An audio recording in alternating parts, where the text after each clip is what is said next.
नाज़रीन, SIFC के तहत मईशत बहाली प्लान पर अमल दरामद जारी है और इसके मुस्बत नताइज भी नजर आ रहे हैं। डॉलर के रुपए के मुकाबले में गिरावट का सिलसिला जारी है।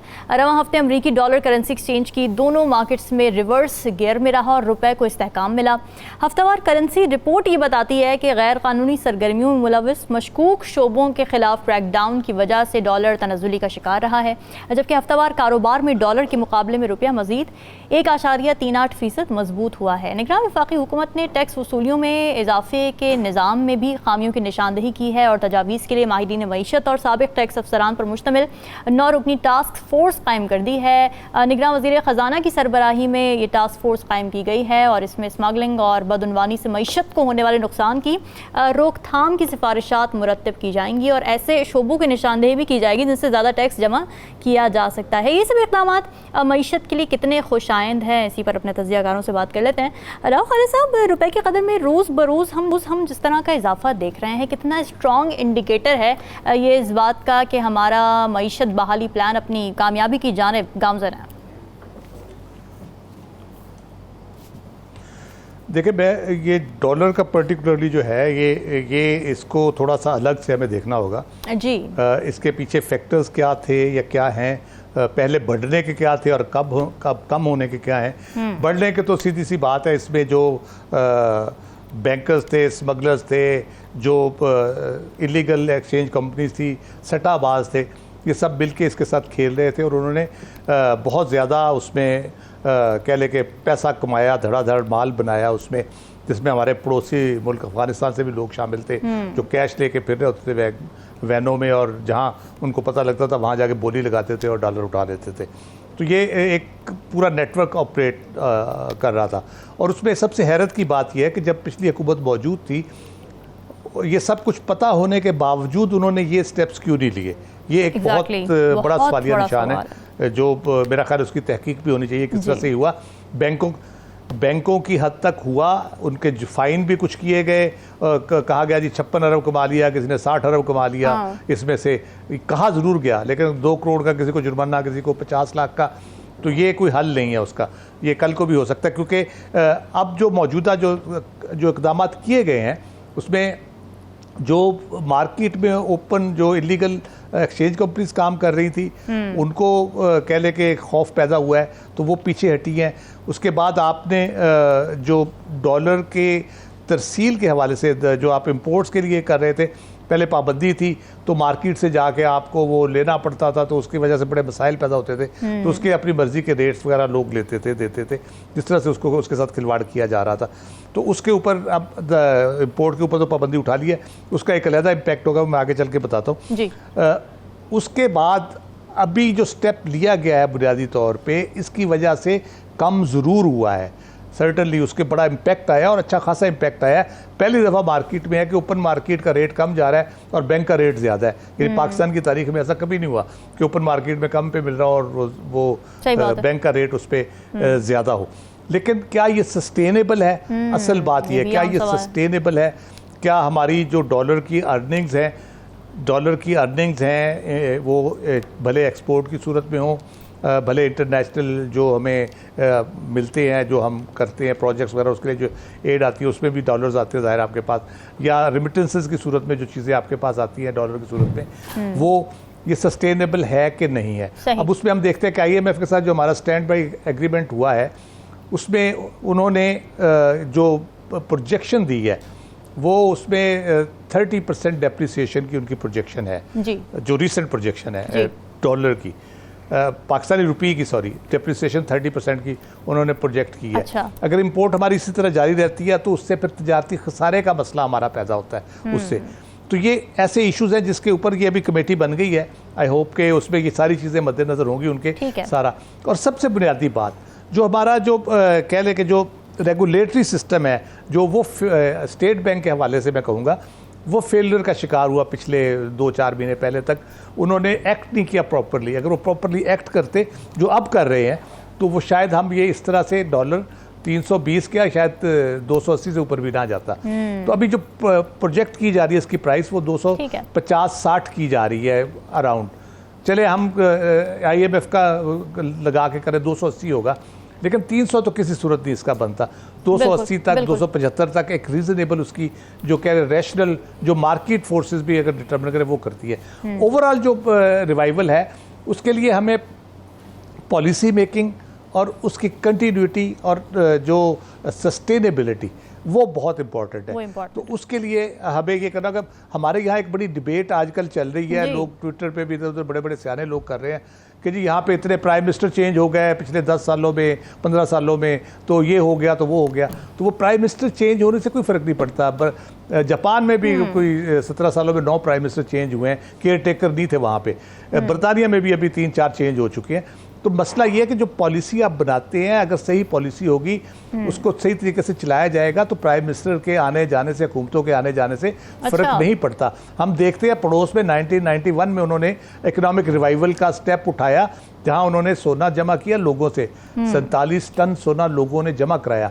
हमारे यहाँ भी उसी दौर में कर्ज उतारो मुल्क सवारों का एक हुआ था, हमारे यहाँ जो सोना जमा हुआ उसका कुछ पता नहीं चला। लेकिन इंडिया ने रिवाइव किया उसी की बुनियाद के ऊपर, अपना 2.2 बिलियन का IMF से लोन लिया, वो बैंक ऑफ इंग्लैंड को उन्होंने कह लेके गिरवी रखा, अपना जो भी 67 टन टोटल था उनका, तो करके उन्होंने रिवाइव किया और अपनी पॉलिसीज़ बनाई और उसी तरह वो चल रही हैं। और इसलिए वो कह लेके एक इकोनॉमिक रिकवरी करके अब वो परफॉर्मिंग इकॉनमी होगी उनकी, अच्छा परफॉर्म कर रही है। तो हमने ना पॉलिसी बनाई, ना हम नकल शक्ल मार लेते हैं लेकिन सस्टेनेबल पॉलिसी नहीं बनाते। अभी जो स्टेप लिए जा रहे हैं इनको सस्टेन करने की ज़रूरत है, ये कंटिन्यूसली इसको वॉच करने की ज़रूरत है। इसके लिए एक ऐसी बॉडी सेपरेटली होनी चाहिए जो हुकूमतों से और बाकी चीज़ों से मावरा हो और ये इन पॉलिसीज़ की इम्प्लीमेंटेशन, इनकी कंटिन्यूटी को इंश्योर करे। फिर हम जो है वो रिकवरी कर सकते हैं और इकोनॉमिकली परफॉर्म कर सकते हैं। हमारे पास वसाइल की और ह्यूमन रिसोर्स जो हमारे पास है, स्किल्ड ह्यूमन रिसोर्स है, हमारे पास इंडस्ट्री है, टेक्सटाइल इंडस्ट्री पर्टिकुलरली, हमारे पास एग्रीकल्चर है। हम इतना कुछ कर सकते हैं अगर ये सस्टेनेबिलिटी हम ले आएँ और एक पॉलिसी अच्छी बना के कंटिन्यूटी रखें। बिल्कुल ठीक है। नजमुल साकिब साहब, नवाज शरीफ के कर्ज उतारो मुल्क सवारों से लेकर शहबाज शरीफ के मुबारक हो जी IMF से हमें कर्ज मिल गया, ये कैसा मुआशी सफ़र हमने तय किया है? देखिए, ये मुआशी सफ़र जो है इसके लिए तो मुझे कम से कम 3-4 घंटे चाहिए जो मेरे पास नहीं है। और मैं आपको बताऊं कि हमने खुद अपने पाँव पे कुल्हाड़ियाँ मारी हैं।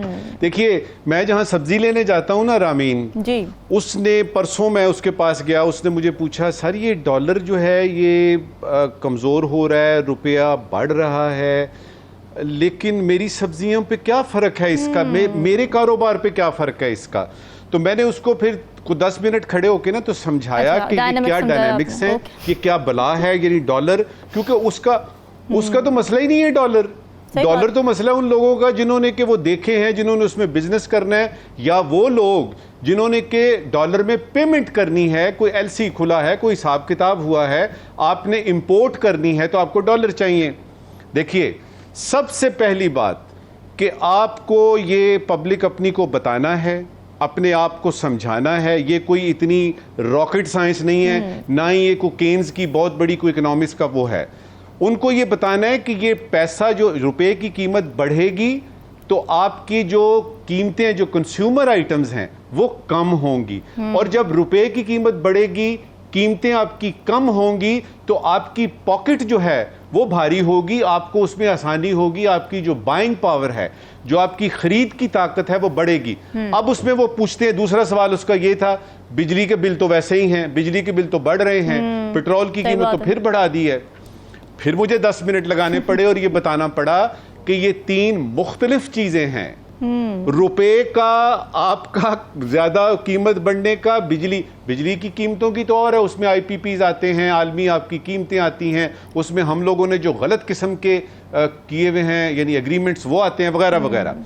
जो सबसे ज्यादा जरूरी इस वक्त बात मैंने उसको बताई ना, कहता है सर फिर ये बताइए कि ये जो आपने कीमत, ये जो डॉलर की हुई है, रुपए की हुई है, क्या कीमतें जो कि इस डॉलर के 317 होने के वक्त थी, अब वो अगर 285 का हुआ है तो क्या कीमतें वापस हुई हैं कि नहीं? उस पे मुझे ख्याल आया, जो मैं आपको आपके तवस्सुत से उन तमाम डिस्ट्रिक्ट एडमिनिस्ट्रेटर्स को, वो जो डीसी और एसी जिनको बड़ी बड़ी गाड़ियां मिली है ना जी, ऐसी दो किस्म की गाड़ियां, उनसे गुजारिश है कि थोड़ा सा जरा दफ्तर से बाहर निकले, थोड़ा सा दफ्तर से बाहर निकले और देखें कि वो ये उसने बड़ी काम की बात की है कि आप उन कीमतों को भी वापस तो ला सकते हैं ना। ठीक है, बिजली के बिल एक और डायनामिक्स है, आपकी पेट्रोल की और है, ये काम तो हम कर सकते हैं ना। तो यानी इस वक्त की आखिरी बात, आई होप कि कुछ एक दो डीसी हज़रात मेरी बात सुन रहे हैं, उनसे गुजारिश है कि जरा एक आध दिन दफ्तर से, एसी वाले कमरे से बाहर निकल के भी देखें आपकी आवाम आपसे क्या चाहती है, कीमतें उस लेवल पे लेके आने की कोशिश करें।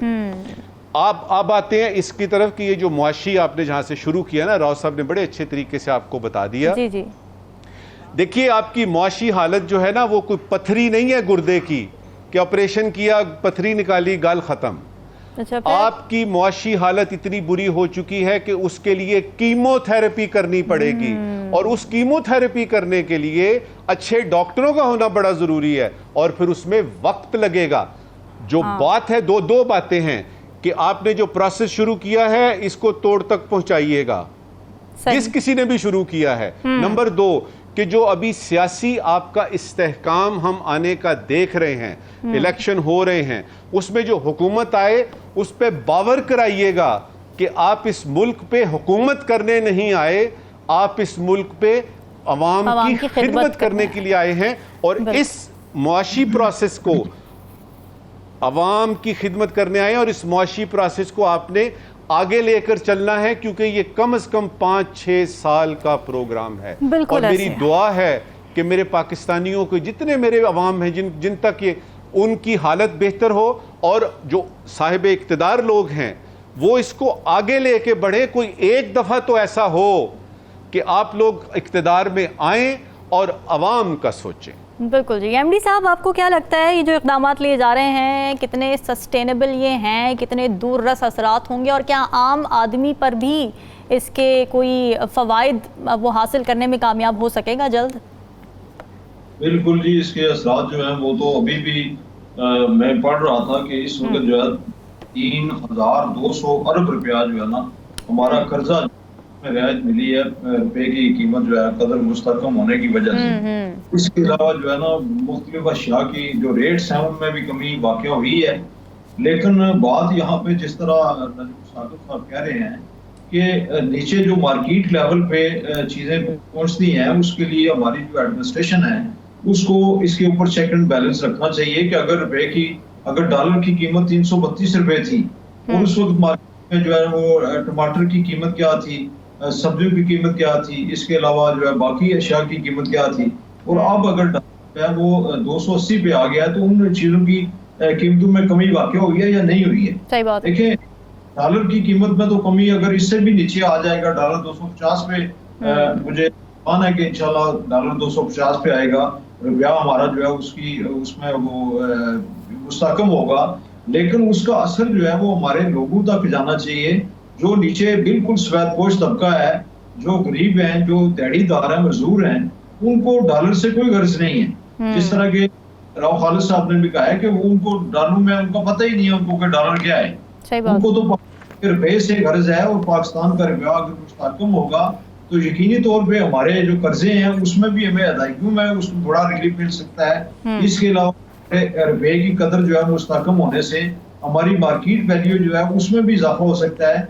तो इसके हवाले से मैं यहाँ पे यही कहना चाहूँगा, इस प्रोग्राम के तवसत से, यहाँ ज़ेर बहस के प्रोग्राम में मैं हमारे जो अरबाब इख्तियार हैं, इस वक्त केयर टेकर सेटअप है, कल भी पंजाब में भी एक इजलास हुआ इसी हवाले से और पंजाब के वज़ीर आला का, और उनका जो उन्होंने मुतनब्बे किया है, मैं समझता हूँ कि उन्होंने जो जितने ज़ख़ीरा अंदोज़ हैं, जितने स्मगलर्स हैं, जितने इस तरह के जो दोनों पर काम करने वाले हैं, उन सबको मुतनब्बे किया, और अदा के पाकिस्तान की माशी सूरत हाल है वो भी बेहतर हो, और रुपये की कदर जो है उसमें भी बेहतरी आए।